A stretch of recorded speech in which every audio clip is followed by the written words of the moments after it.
devastation. He sought to bury the truth beneath absolute destruction. Logically sound, but ruthlessly extreme. Still, slim chances doesn't mean no chances. I've hunted down a single grain of sand in the universe before. This won't stop me. Calculation results. Your backup plan has a success rate infinitesimally close to 0. Which means it could work, no? This is the place below the tombstone. Let's open Lygas's coffin like he wanted.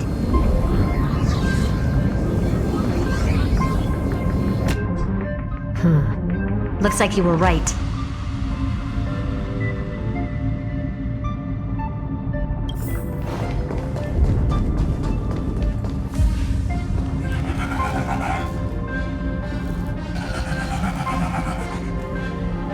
Nothing but a head left? Oh, who'd have thought you'd look this bad in real life? My elated greetings. Welcome, you two. I'm very happy that you responded to my final words. All this tombstone and final words. Did you end yourself to atone for your guilt or something? Iron Tomb is already powerful enough. I just need to wait. I remain here only to share the joy of discovery, and also to congratulate you two on reaching the same conclusion as me. The conclusion regarding the truth of Amphorius's heart. End this charade already. That Amphorius's heart you're talking about is just a missing demiurge. And its corresponding vessel was this very scepter.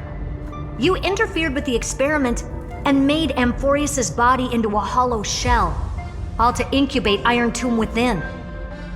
That's why you either killed or kicked out all of the Memo Snatchers. You wanted to eliminate any chance of a consciousness coming into being, no matter the cost. Even the strongest wall can fall to a single crack. The memory of betrayal has been etched into my heart, and I will never show mercy. Now, the perfect vessel has already fused with Amphorius's body. Unfortunately for you, the answer is all but revealed regarding who the demiurge is. Then let us share the joy of discovering the truth. The last secret of the saga will finally dissipate here, as we reveal the truth behind Philias 093's disappearance. A lie by the remembrance.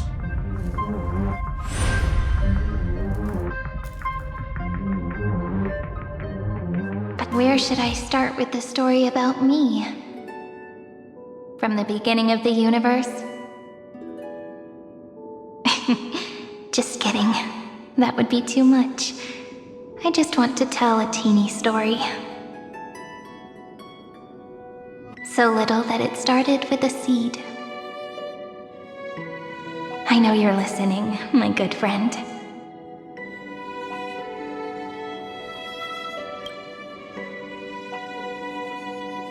The god in my dream told me that the world sprouted from a seed. It grew into a great tree named Amphorius, and time became its branches and leaves, basking in the light. What a coincidence. Dappled light coming through the leaves is my first memory as well. On a very ordinary early morning, beneath the village's biggest tree, the daughter of Ide Silicii quietly came into this world.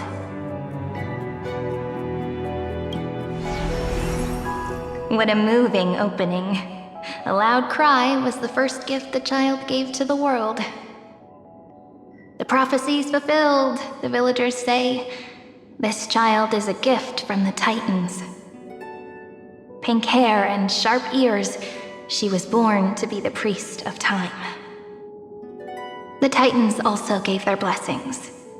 You shall fade when the flowers bloom, for every ending begets a beginning. Flowers will bloom and wilt. What a beautiful ending. This page concluded in laughter. Cry loud, child. Let your voice reach Orynyx.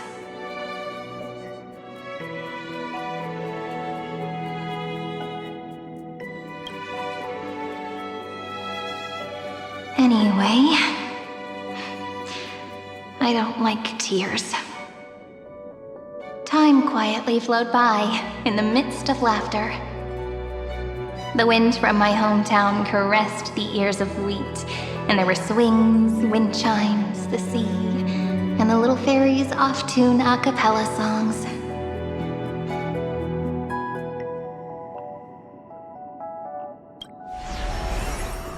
But the name Ide Ciliciae came from the unpleasant sorrows of the gods. My childhood friend did not understand. Yet you always seemed so happy, as if nothing ever worried you. Why was I like that then? That's because the world was gentle to me. So I grew up to be gentle as well.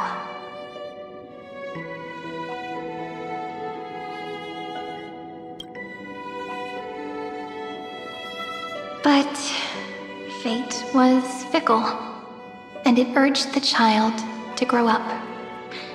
To grow bigger and bigger, and to go to places far away.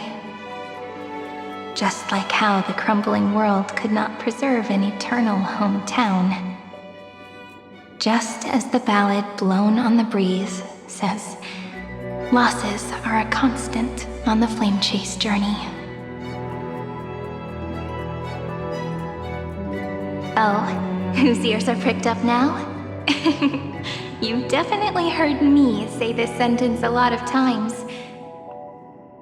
You know that the story starts to deviate from here. Aren't you looking forward to it? Then let's get started. The hero's journey crosses through the long night, through tears and laughter, and once again heads towards tomorrow.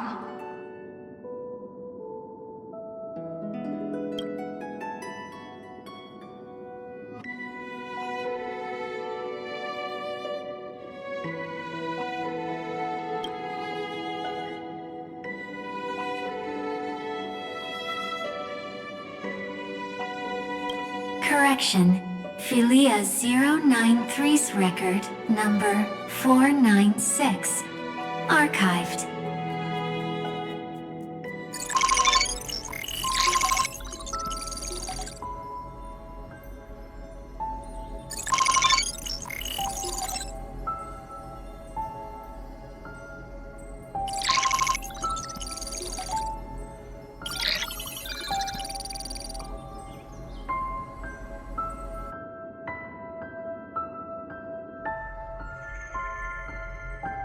Hi, miss me yet? I'm just messing with you. This is the first time I have met you. And it looks like it'll also be the last.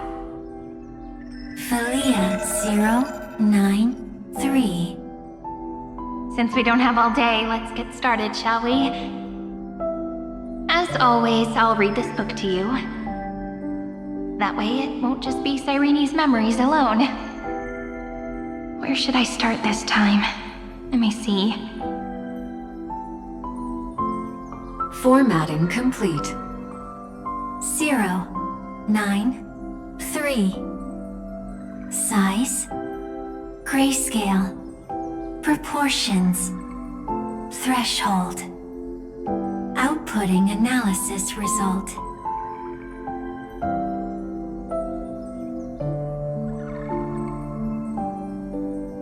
Philia 093 equals Peach. Peach's record, number 8128, archived.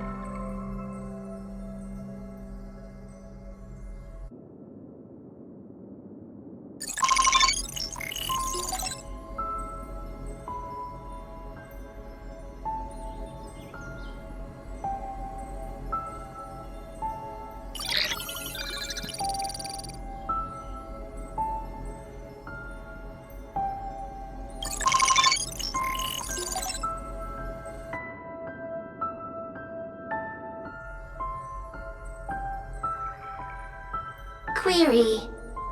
Record. Electrical signal sequence. Bolamos 600.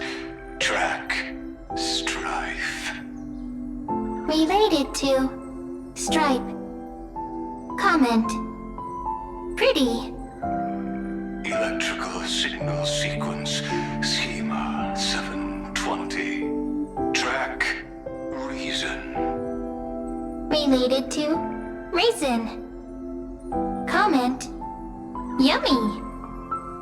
Electrical signal sequence. Philia 093. Related to love.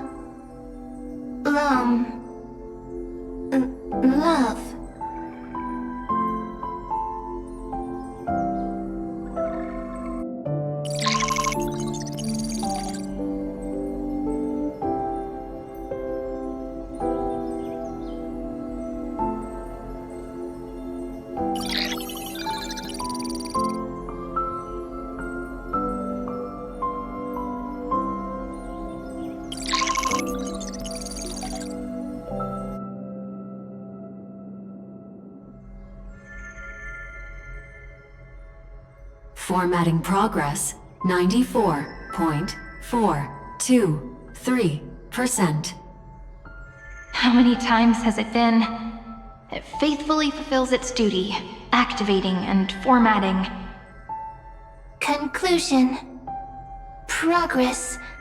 Bad. Peach. Don't cry. Process error. Analyzing. Process error. Analyzing. Comment. I'm here. Process error. Analyzing. Really? Are you encouraging me? Thank you. I'm sorry for making you see this embarrassing side of me. Record. Peach doesn't like tears. I'm suddenly reminded of my childhood for some reason. When I was hiding alone next to the tree hollow and wiping my tears away. A little fairy popped out, just like how you did. It had long ears and fluffy paws, and it pulled me into the tree hollow, where, to my surprise, was a forest. Let me tell you the story of the Membrance Maze.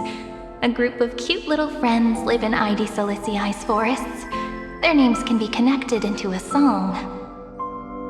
1, 2, 3, 4, 5, 6, 7. Do, re, mi, fa, sol, la, ti. Formatting complete. Bye, Peach. Note. Little Peach, crying alone.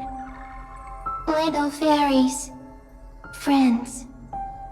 Peach, memory, saved.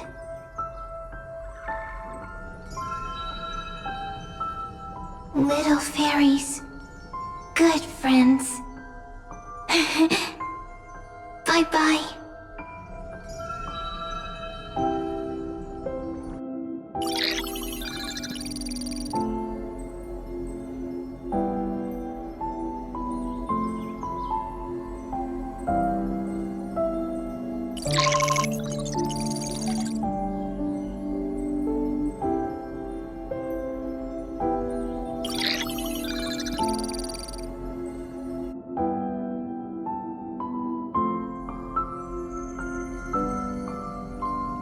Once again, the saga comes to an end.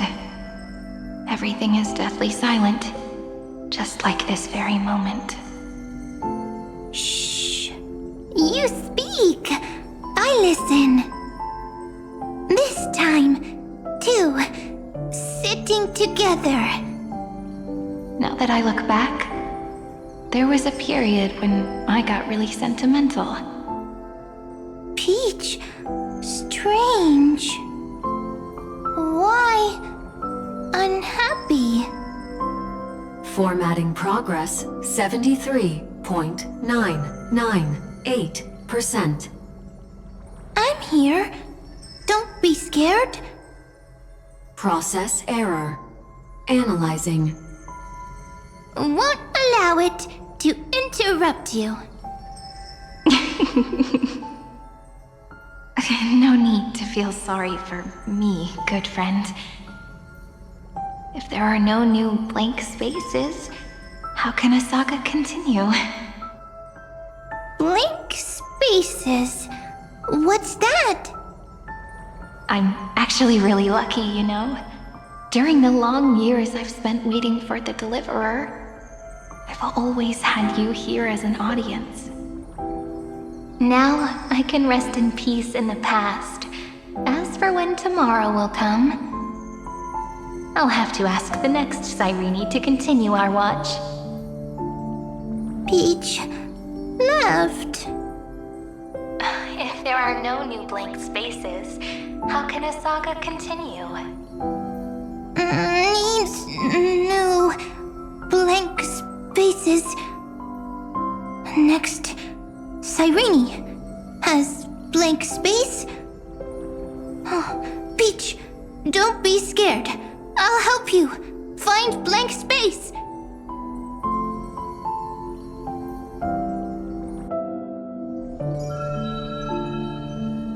Cyrene is Peach, is love.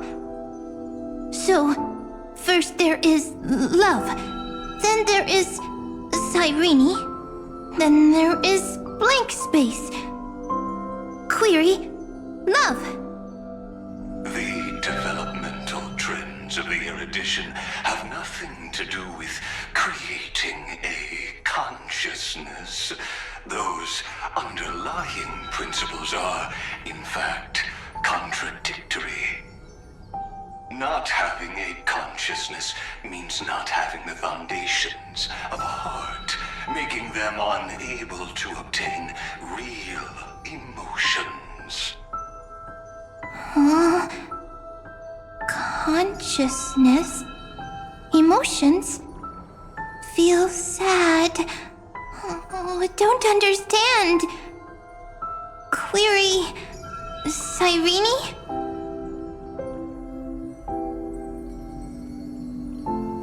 What could be behind this door? Glittering crystals? Or a beautiful world I've never seen before? If I tell you all the stories of tomorrow, will I be able to finally welcome the Deliverer and Amphorius' dawn in the next life? Key, door, story, happy. Peach, Cyrene, little fairy, Mike. Yes, right. Query, memory.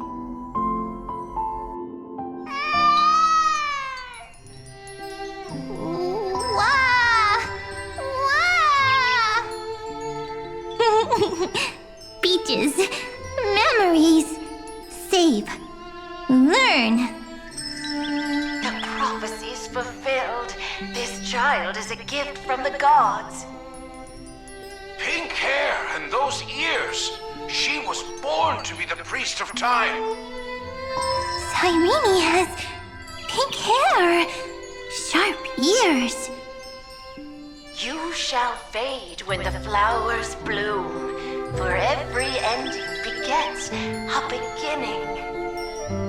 Cry, child. Cry aloud. Let your voice reach Orynyx. Cyrene is a girl, a priest.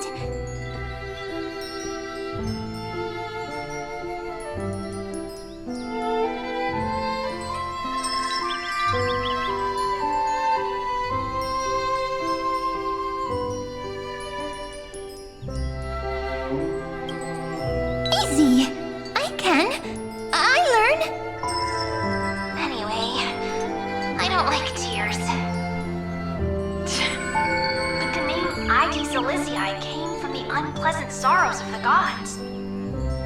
Yet, you always seem so happy, as if nothing ever worried you. Cyrene doesn't like tears. Always happy. Of course, because the world was gentle to me. So, I grew up to be gentle as well. Cyrene is gentle, likes beautiful things, can write stories. Easy. I can. I learn. Just as the ballad blown on the breeze says, losses are a constant on the flame chase journey. But even if all is lost to the wind, some things won't easily change. Like my height, Treebe's innocence, and Aglaya's beauty. Cyrene. She can't grow up, but she can talk. After all is lost to the wind, she will stay behind. Cyrene is, at the end of every sentence, always laughing, like a little tail.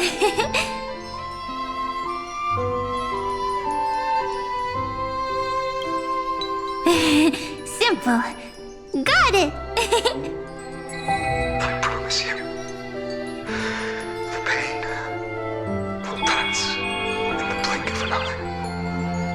All right, let's not make things so gloomy. What we're about to embark on is the true hero's journey, so... Come on, cheer up a bit, okay?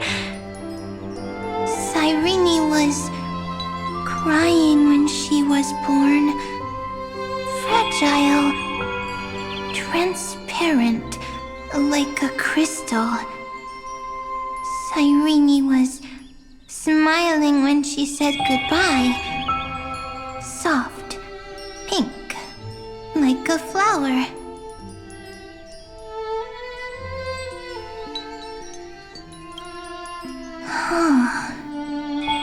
The later memories disappeared? Invisible? Or disappeared? Ah, I got it! Is this a blank space? So, next Cyrene is blank space. Then... as long as there are two Cyrenes, then there will always be blank space, and Peach will always be here. I see! I get it! I get it all! Cyrene's memories. I will preserve them all!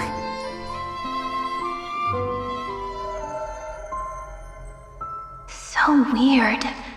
I can't see you, but I get this feeling that you grew up. Hi. Miss me yet? It just feels like you were a bit more mature. Yes. Mature. Beautiful. Like you. Now, I can listen, talk, read, and write. I can dance. I can sing. Also, I can tell stories. Storytelling is what makes Cyrene, Cyrene. So, I'm going to tell you stories today. A story I wrote myself. Quick, sit down. It's almost as if I can understand your words now. The things you say are very cute. Once upon a time, there was a flawless crystal flower that sparkled with light, like Peach's every story. How beautiful would the heart of such a brilliant flower be? A a little fairy was curious and wanted to know. But it looked and looked only to find the crystal flower flawless. Round and round they went, seeing only their own reflection. In that case, they should work hard to learn more. So the little fairy came every day to sit next to the crystal flower and think about the answer. Until one day, to their surprise, the crystal flower fell to the ground and shattered. The little fairy was so sad, but they immediately discovered that there was a light among the broken pieces. What could it be? They didn't know. But it was a good light. It was bright, warm, and happy. And I knew it was love. Love brings everything together, and it brought you and me together. So Peach and I will always be together. What a nice fairy tale. I'm giving it to you. Peach likes beautiful things, can write stories, and can tell lovely tales. I hope to turn it into a story we write together. Okay, then I'll probably make a small adjustment to suit my tastes. I'm thinking that when the flower broke, the little fairy would instead see nothing on the ground. Then it would understand that the flawless crystal flower doesn't actually have a heart, nor does the flower understand what love is. Doesn't have a heart?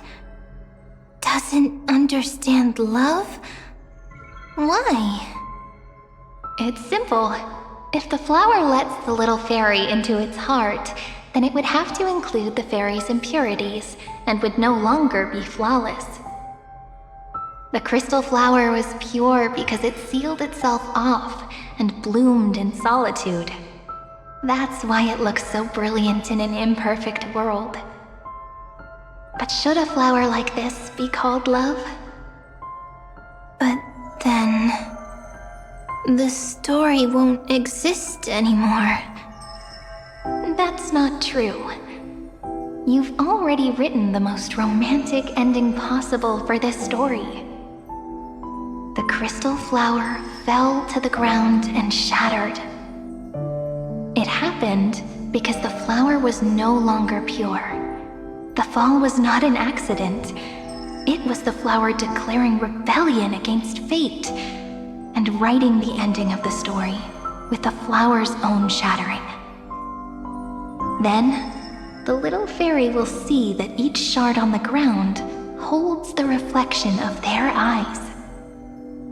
Then, in their eyes, the crystal flower that was no longer flawless would finally have a heart, and the flower would finally understand what love is.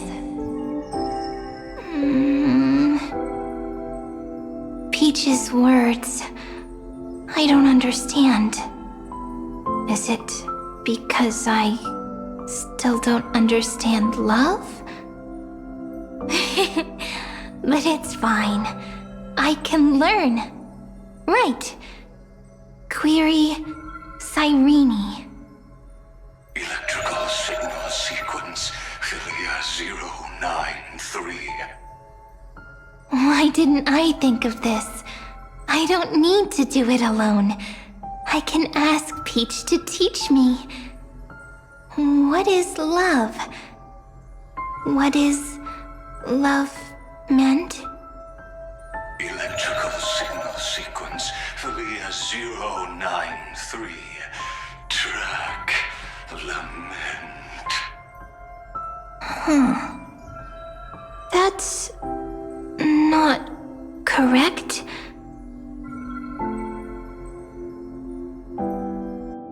The developmental trends of the erudition have nothing to do with creating a consciousness. is, those underlying principles are, in fact, contradictory. Not having a consciousness means not having the foundation of a heart, making them unable to obtain real emotions. However, that does not hinder the factors from learning and recognizing emotional responses, then communicating with life forms via imitation. That is an objective form of pattern recognition that does not distinguish between the self and the other. In a strange twist of fate, Philia 093 embarked upon a different path and obtained a different power. Be remembrance, an empathy mechanism focused on the self and equipped with emotional projection capacities. Lament was the factor closest to this form of behavior. Perhaps that was why she was chosen. The daughter of Ide Silicii, I am very true to my name. My lament is a type of compassionate pain that is weak, powerless, and only targeting myself. But now, my good friend, I want to tell you that it's the most romantic force in the world.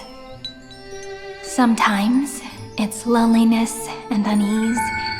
It's knowing that this world is not gentle, yet wanting to be seen in a more beautiful form by the world. Sometimes, it's unwillingness and regret. It's knowing that the past is full of pain, yet wanting to remember the past in a more beautiful way. And sometimes, it's a bottomless well of hurt, a destruction that can stain the entire world. I bid farewell to this beautiful world, unwilling to become the Black Tide's vessel. For while the end of hatred is a blazing inferno, lament can drown out everything in muted silence. It's so unreasonable, isn't it? Yet when hatred drove everything apart, and love did not yet exist in this world, only lament, the first emotion that fought against the pain of separation, could stall the destruction steps. Then, it would catch up to that journey where all is lost, carefully picking out stories and writing them down in trepidation. Look at these stories I wrote. Every page is full of tenderness and joy. But only the author knows how much struggle and agony lie beyond the pages. But I am no author. I'm a girl who'll never get to grow up. I only tell stories that people like to hear.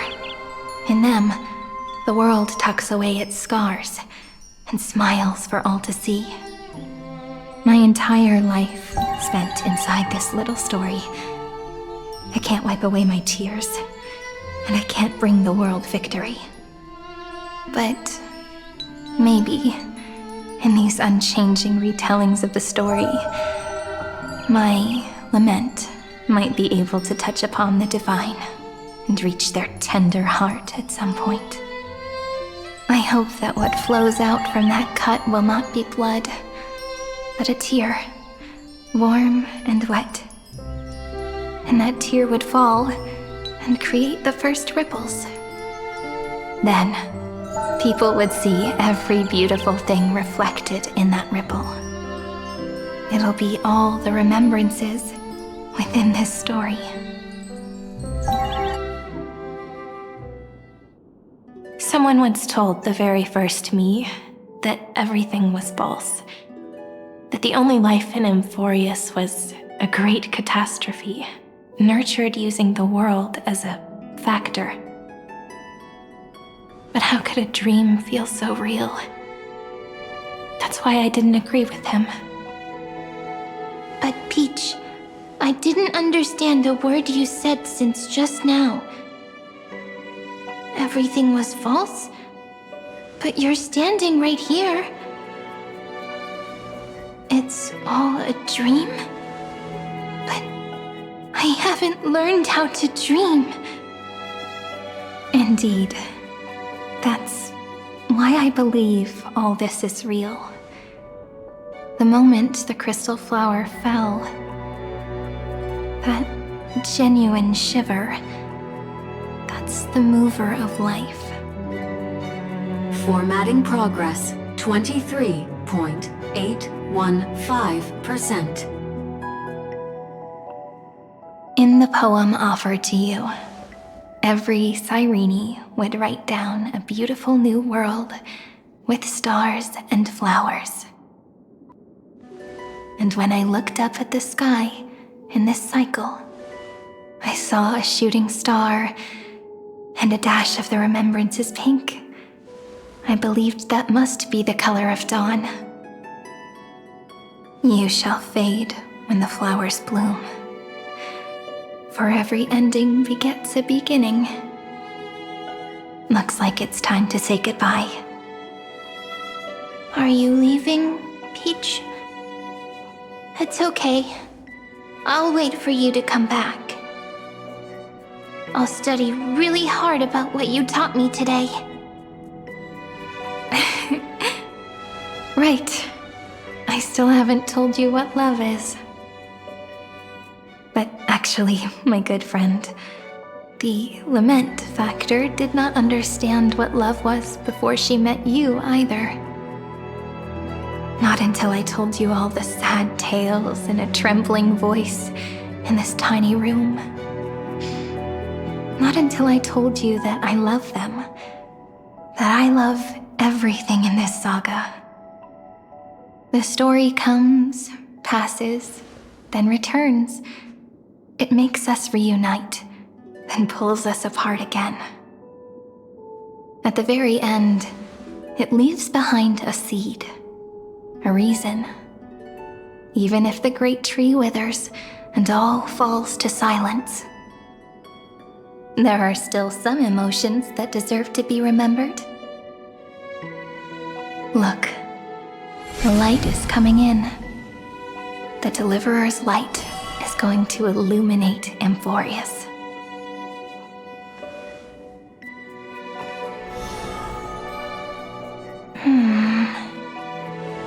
I still don't get it. But I trust Peach. Just wait. It'll be my turn to tell you a story of love the next time we meet. Then I'll really look forward to it. In that case, I want to make a promise. I want to gift my pen, my book, and my name to you. Please take them as a beautiful blessing from me. I gave myself the pen name Cyrene the first time I wrote a poem. I want my words to be like pebbles falling into a pond, dropped from the past to send ripples into the future. In the stories you will write, perhaps it'll be inevitable that there are still sorrows and tears that are destined to fall. But could you promise me one thing? Promise you'll forever be a gentle flower. Promise that when the stars cast their gazes upon you, you'll only reply to them with love and a smile.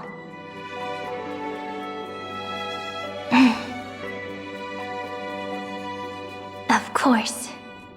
This will be a romantic story like none that has come before. You think so too, right? I'll read and you'll listen, like how flowers always bloom then wither. I shall welcome my own decay, becoming nourishment for the next flower's bud. while you will depart and hold that final star, planting a boundless sea of flowers on the final page with her. And our stories will be lying silently among the flowers, like every ripple of remembrance. And they shall become the epic known as I've Written.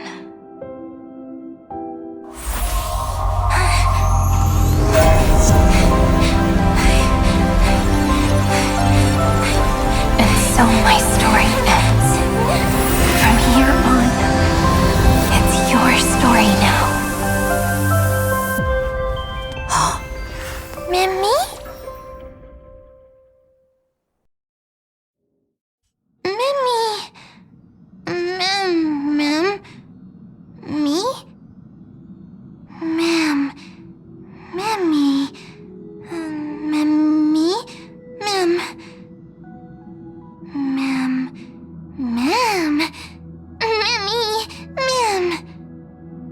So, the light that tore through the chaos illuminated my memories.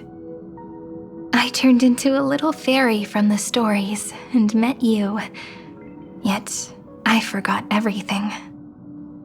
But I'm still so happy. I caught that star, didn't I?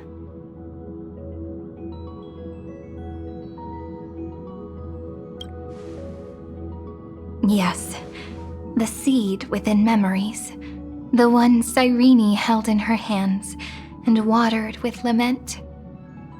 I am the first new spore, Amphorius's heart, the demiurge. What a long name. And it doesn't even sound cute. The total opposite of Mem.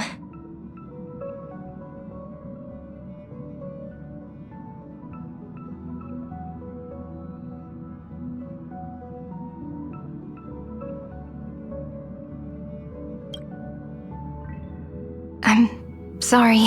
I don't know. If I don't even want to believe in the answer, then how am I supposed to answer you?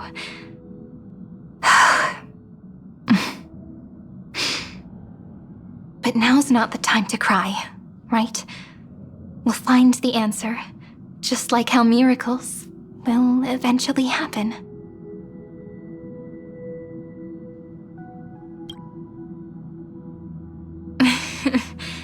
Do you remember that I was also worried about this when we first set out? Mem's memories and Cyrene's memories got all tangled up with each other in my one heart. It's all so strange, yet so familiar. Either way, could you please let me do something I want? Just this once. I want you to call me Cyrene. That name represents me and her. Every one of her.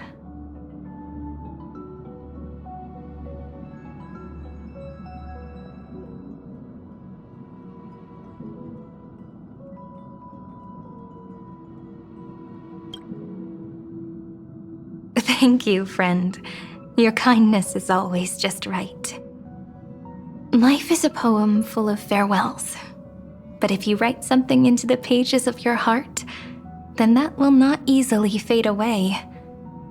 Now, all the footsteps of the Flame Chasers and the Trailblaze have come together within this book, as I've written, becoming the source of power for Amphorius's heart.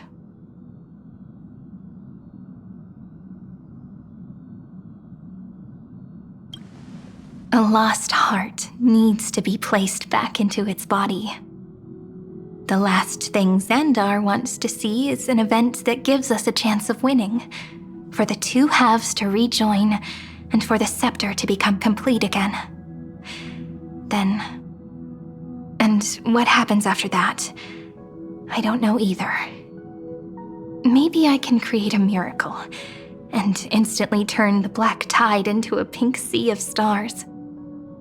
Or maybe I prove to be nothing more than a weak ripple, unable to change anything, and am devoured by the destruction. Either way, I no longer wish to be a silent onlooker or a worshipped god at the end of this saga.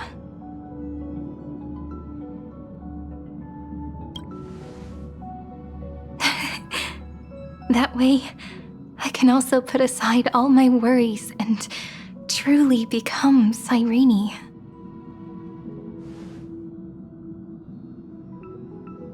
The world has never been so quiet. It's so good. It's as if I can hear the sound of my heart beating. Remember this moment, friend.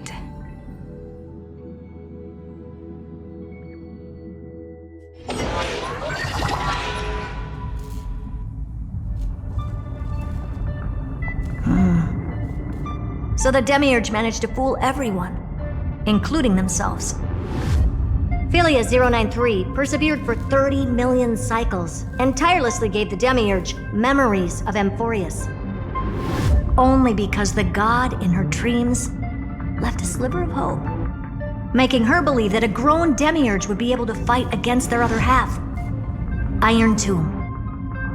Then, Philia 093 completed her final sacrifice, turned into a strand of memory, and completely dissipated.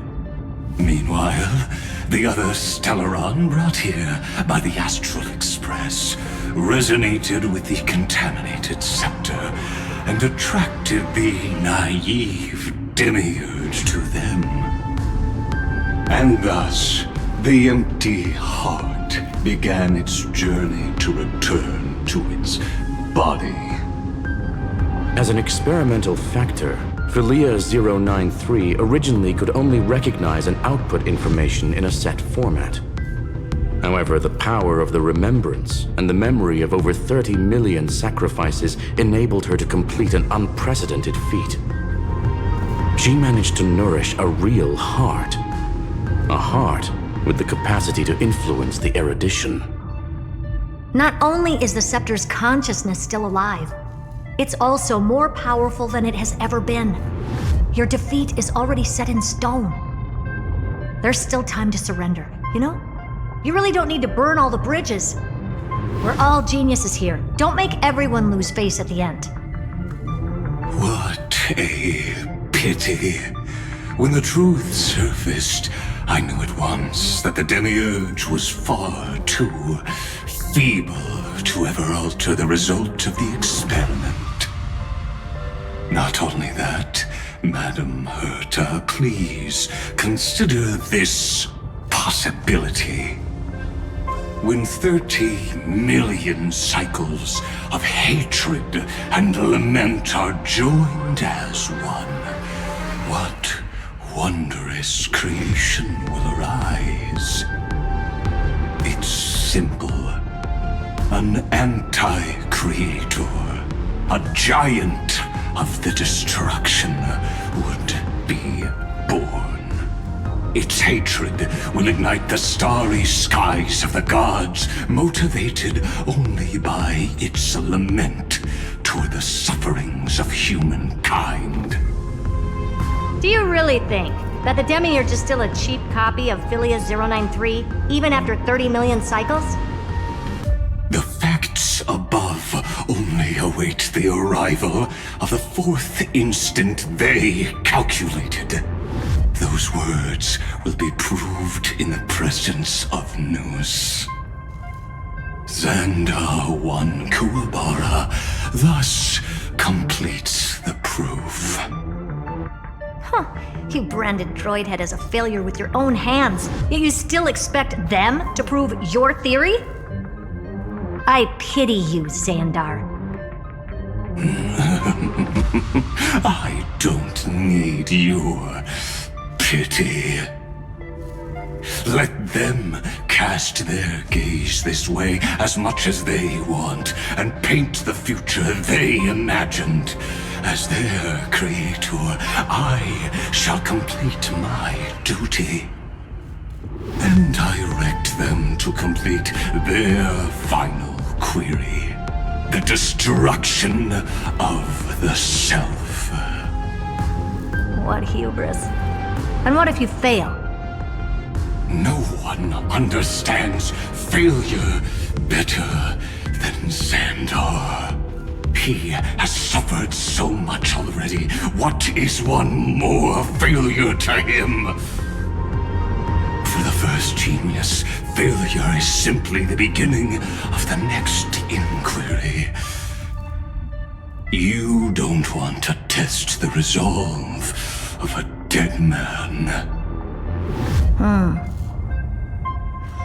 That's excellent!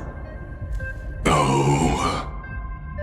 Let's wait and see, Senior Society member. I'll have you watch me perform the final step to overturn your proof.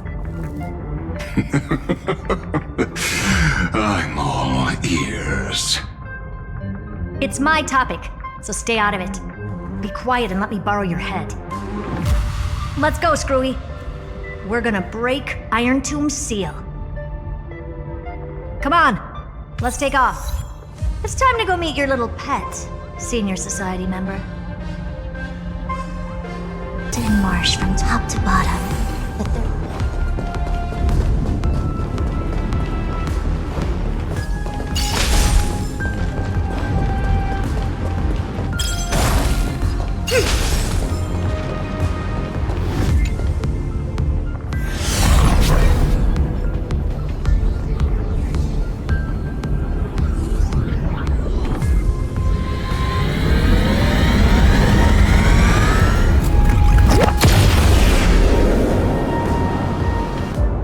Dangerous, oppressive, chaotic.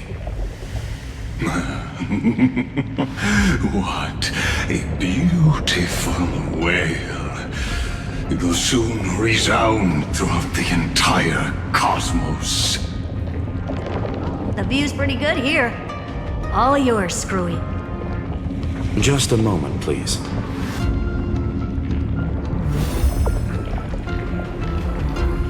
I see.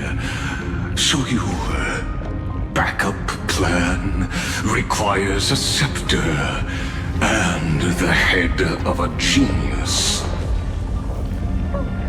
Anyone with eyes can see that. You know what I think about this, Herta. Whether it succeeds or fails, your plan plays right into the destruction's hands. Can't you see what's going on, Screwlum? Her chances may be small, but it's not zero. What are you two going on about? If you want to stop me, be quick about it. I'm in a hurry. I'll take that silence as a no. You, Xandar? As your enemy, I genuinely wish you would cease your actions. But should your sudden inspiration bring more variables to the proof, then as a fellow Pathstrider of the erudition, I won't mind witnessing it with my own eyes. You will initiate the destruction's chain reaction. But you'll also become the perfect scholar. The chances are 10,000 to 1.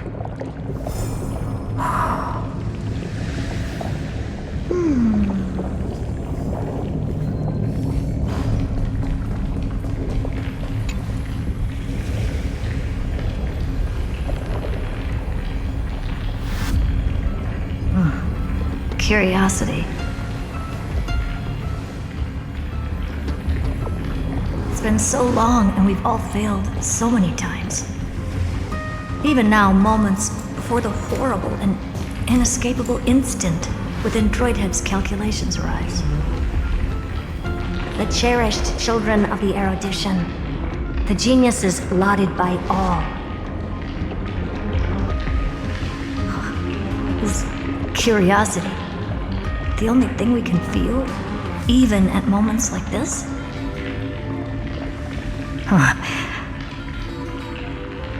Well, it's not so bad. Now let the lock become the key. Geniuses who walk the stars. The cosmos has reached a moment where its very existence hangs in the balance.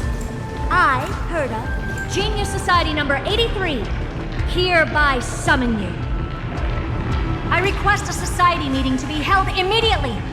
We shall serve the grandest cause with the most macroscopic ideas.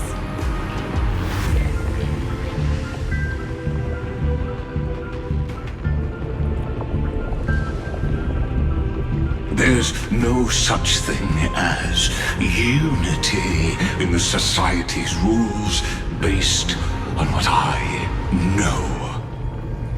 Indeed. A meeting has only been held 3 times in the Society's history. The first meeting had 2 attendees. After the Emperor was assassinated, the second meeting had 7 attendees. During the Second Great Prosperity, the third meeting had 5 attendees. How many will respond this time?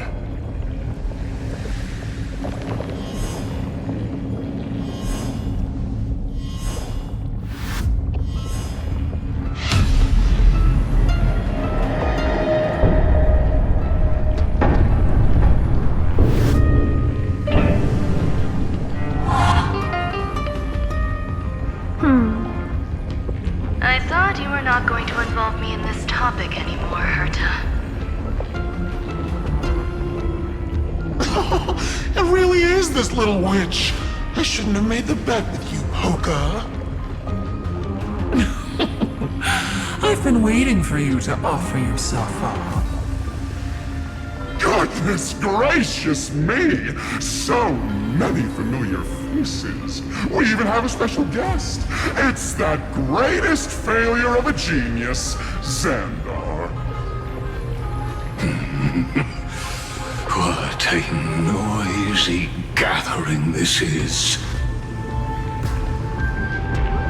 Not bad. More people showed up than I expected, even though one is just here for the fun of it. Either way, the person I was hoping for most is here. Stephen Lloyd declined the invitation. He needs to focus on attacking and defending and cannot attend the meeting. That's fine, he doesn't need to be here anyway. Let's skip the boring introductions and cut to the chase. Folks, this is not a discussion, but an announcement. Though the Society has never been united, we still observe at least one basic courtesy. We don't interfere with each other's research topics. So listen up, all of you. Conquering Iron Tomb is my research topic. I will personally take over Scepter Delta Me-13 in 1.5 system hours and stop the destruction. If the front line falls, I will immediately overclock the Scepter and complete self-coronation in Iron Tomb's place and interface myself with Droidhead. Oh, that's funny. That's real funny. You mad woman. That's like watching you tap dance on Polka's spotless white sheets right after she's washed them. Very bold. You want to connect your brain to the Eon's mechanical core and define their instance? If Rupert dared to do that, why shouldn't I? I've got the prototype scepter, the father of Noose, and the brain of a genius. Everything's set. Never mind the success rate, little witch. What's gonna happen if you succeed? We're all smart people here, so I'll just say it straight. Strike at erudition. I'll change the anchor points for the 4th instant and move the future of the cosmos in a direction I want. I knew it. Another genius who confuses cause with effect. What do you think about this, Lord of Silence? You know you're signing your death sentence right here. Of course I do. There'll even be 2 copies of the verdict. One that I wrote myself, and another one coming from you. That's why I wanted you to be in this meeting. Now I can tell you, I don't care about all that. Consider this a threat. Either put down your scalpel or die with the entire cosmos. The only goal I have for this meeting is to ask all of you to put aside your pride and not cause me any trouble. What a naive little girl, thinking her wishes will always come true.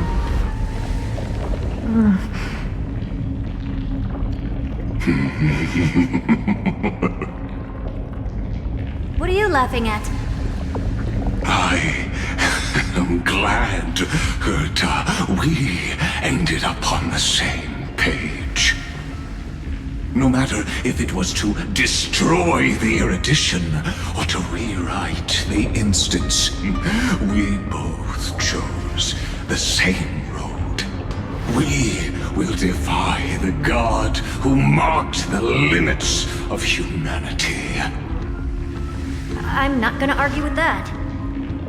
Then, to celebrate us coming to a fundamental agreement, I will prepare a stage for your performance. Listen well, geniuses who came after me. Thus speaks Genius Society #1. End this pathetic meeting. As of 2 nanoseconds ago, I have passed Herta's decision to all the Xandars in the universe. We will become her representatives and stop all external interferences targeting her. What are you playing at? My reasons. It's simple. Curiosity. That is all, madam. Am I going to clash blades with the first genius? What a pleasant surprise. Now that our positions are clear, it's time for this boring meeting to end. Good luck, little girl. Did you all just treat me as a side character? Darn it. But anyways, I'm just here for the fun.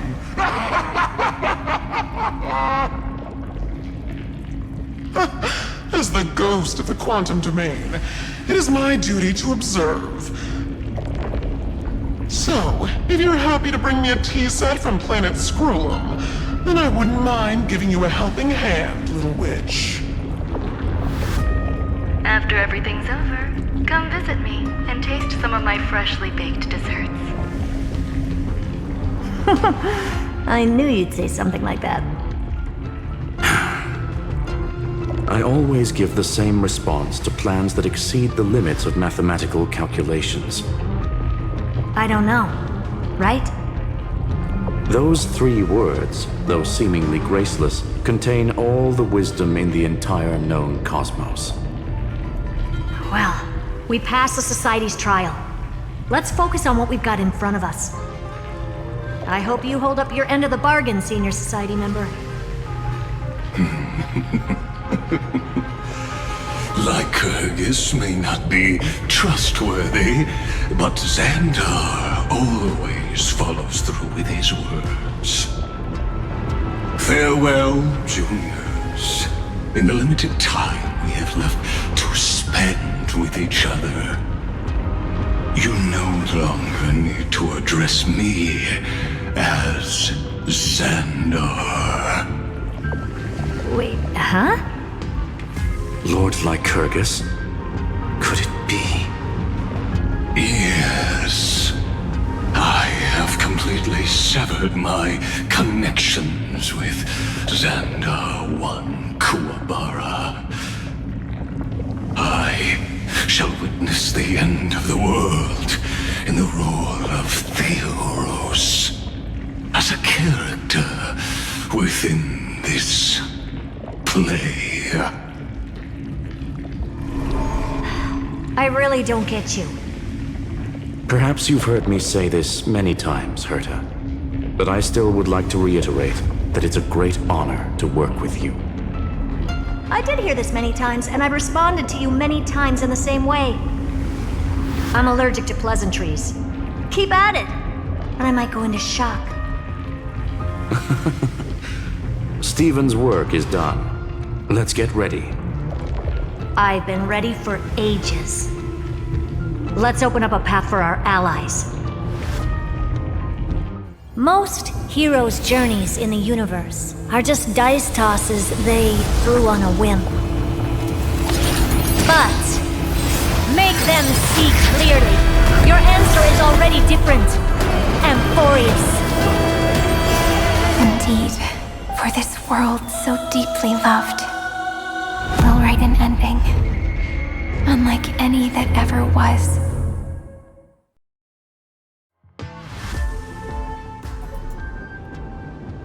I never thought I'd one day be riding a train that's literally the incarnation of her.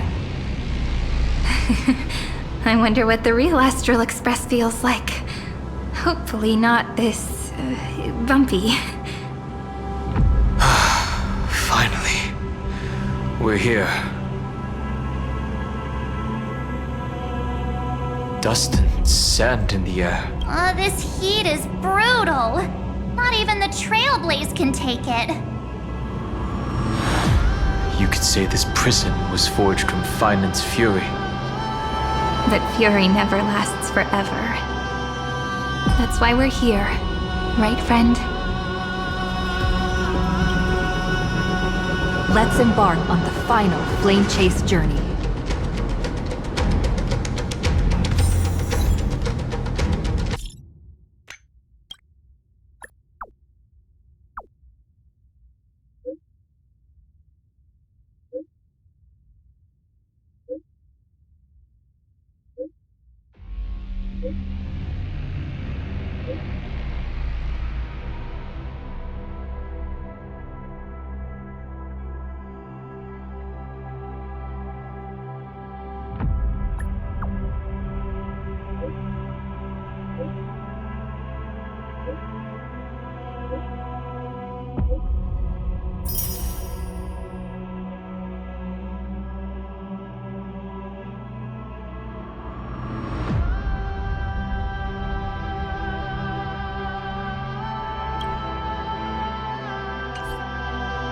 Always in flux. Planning is paramount.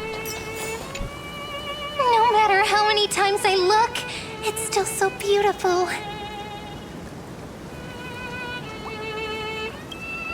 Ah, it's good to see you. Come take a look. Want to see the treasure of Ides Elysiae?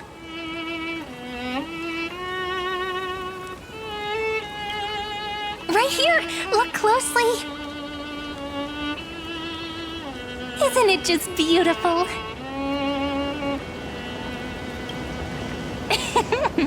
Cat got your tongue? Or are you just dazzled by your own reflection? All right. I wasn't kidding, though. The treasure is right here. This little lake. My own little world. Can I ask, do you like being by yourself? I do. Just staring at the lake by myself. Gently swaying on the swing. My mind drifts far away, and by the time it comes back, I've already fallen asleep. Here in this village shrouded by the veil of Ebernite, dreams give wings to imagination. Children who grow up in Ides Elysiae are born poets at heart.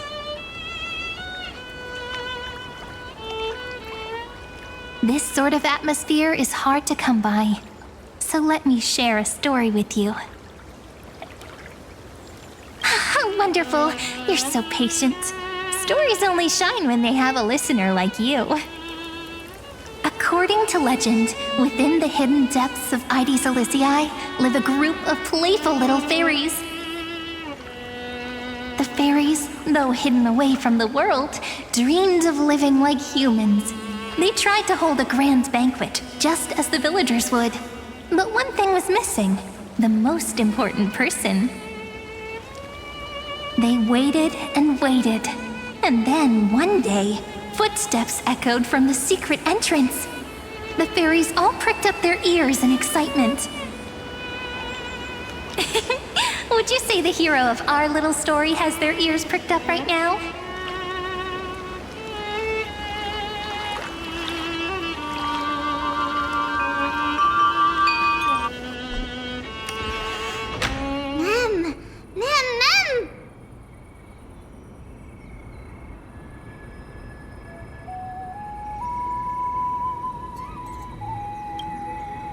Incredible!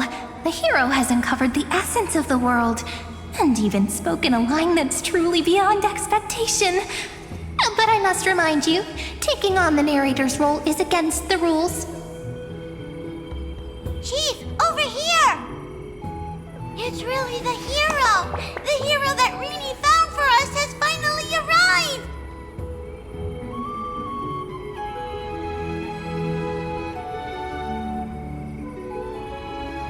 Oh, welcome, dear guest. I sensed you would come. When the wind chimes in the leaves rang for the 24th time, and the pink butterfly amidst the honey flowers took its 4th flight, I was certain. The honored guest who will save the Membrance Maze has finally come. Chief, no! The guest is over there! That way! Well, my memory's not the best, and my eyesight's a little fuzzy, but I never falter when it comes to doing the important stuff. Honored guest who will save the Membrance Maze, you've finally arrived. Chief, over here! My, what a cheerful scene! Already getting along so well with the fairies. No surprise, you shine no matter where you go. Chief, really, ma'am. It's been forever, but we're here, just as we said we would be. This is one of the characters in the story. An ordinary girl born in ID Silicii. She just so happens to have the same name as me, and is every bit as pure and adorable. Cut me some slack. Making up a story on the spot is really hard. But I promise I'll make it up to you. I'll make your scenes as vivid and dramatic as possible. It's only proper that I explain. Once more, I thank each and every honored guest. Thank you so much for coming to Membrance Maze to help the fairies rebuild our long-abandoned restaurant. We want tasty, scrumptious food! We really do! But we don't know how to cook. Heroes, we're begging you! The fairies are starving. And when they're hungry, they just want to destroy the world! Please help us! Save the Membrance Maze! So that's the situation. For the sake of Amphorius, let's rebuild the restaurant together and grant the fairies their little wish. Oh, at last! Oh, at long last! I have to tell the little ones that the fairies' restaurant is coming back at last! Let me lead the way. Come on, I'll take you to see it. The little restaurant in the maze has a certain charm all its own. This way, this way! Everyone's already setting things up! Everyone?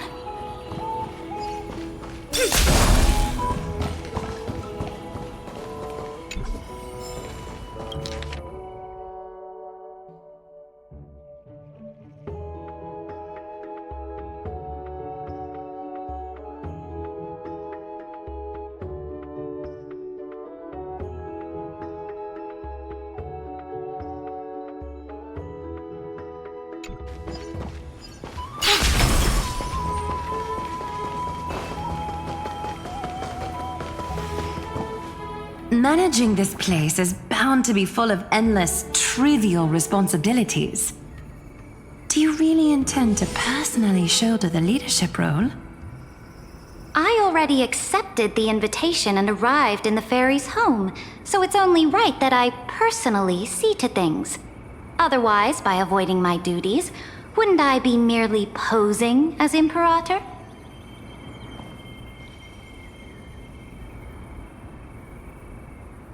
I believe they need no further introduction. Aglaya and Saritra are prominent figures with great expertise in managing teams. Word had reached me that Cyrene found an excellent manager. seeing you today, I must say, you do have a noble bearing. I, leader of the Akama Alliance, Imperator of the Holy City, shall serve as your restaurant supervisor. Should you have any questions about management, feel free to come and ask. As for assembling the team, I planned ahead. If my timing is right, those two should be back any moment now. Right on cue! We found lots of fairies willing to be waitstaff, and Trian's onboarding them as we speak! The trial menu is ready too! Don't worry, these are all my best dishes. There won't be any issues.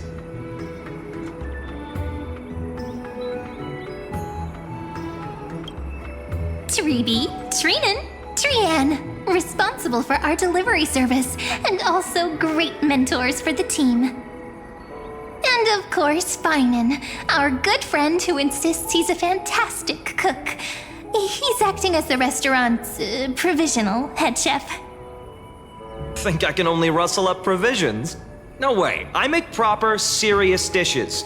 If you don't believe me, I'll show you what I can do, right here. The fairy waitstaff are all itching to start! No point in delaying! Time to test the results of everyone's training! Oh, things are going even smoother than I expected, since everyone's ready. All right, let's start the first day of operations. It's all up to you now, manager.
Everyone's delighted! We really love it! Thank you! I hereby declare, the fairy restaurant's very first day of business has come to a perfect close. Of course, it must have been a breeze for you, right? Not going to say a few words?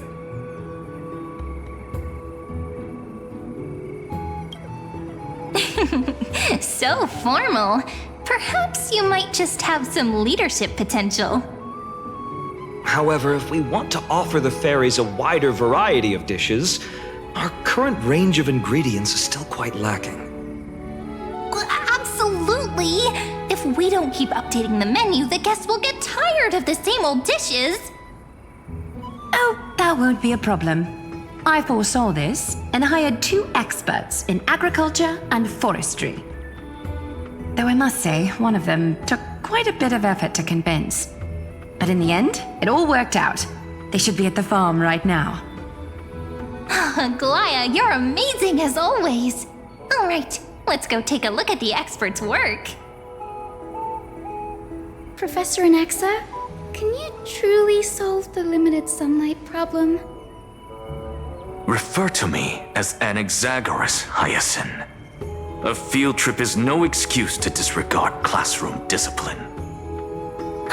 It's really them!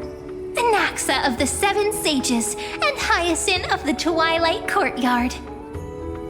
Firstly, call me Anaxagoras.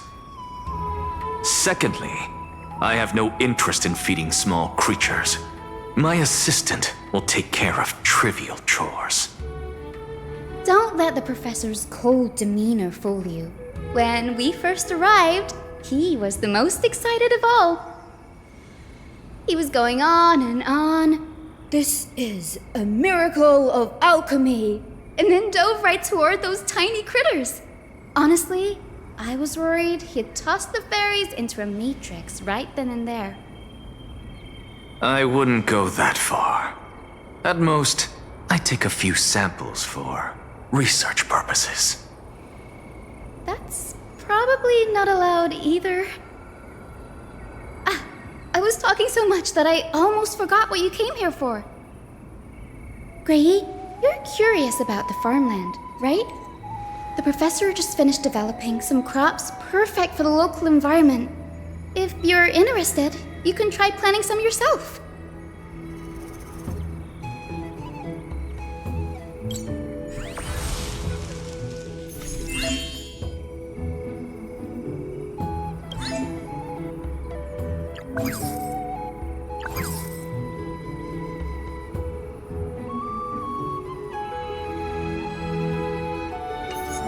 All done.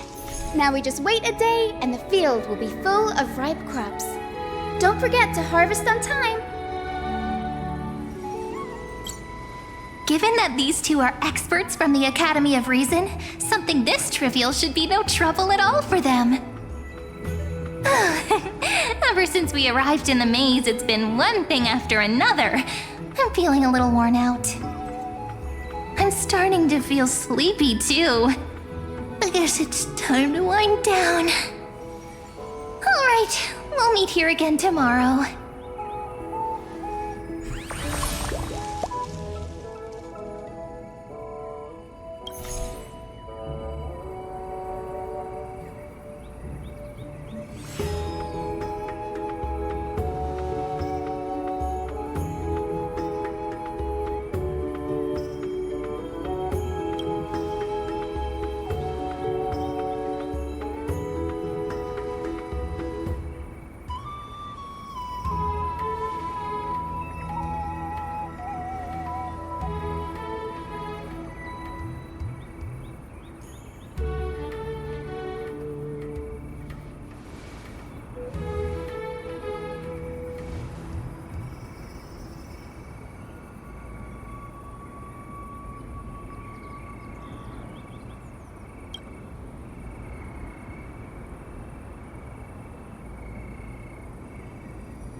你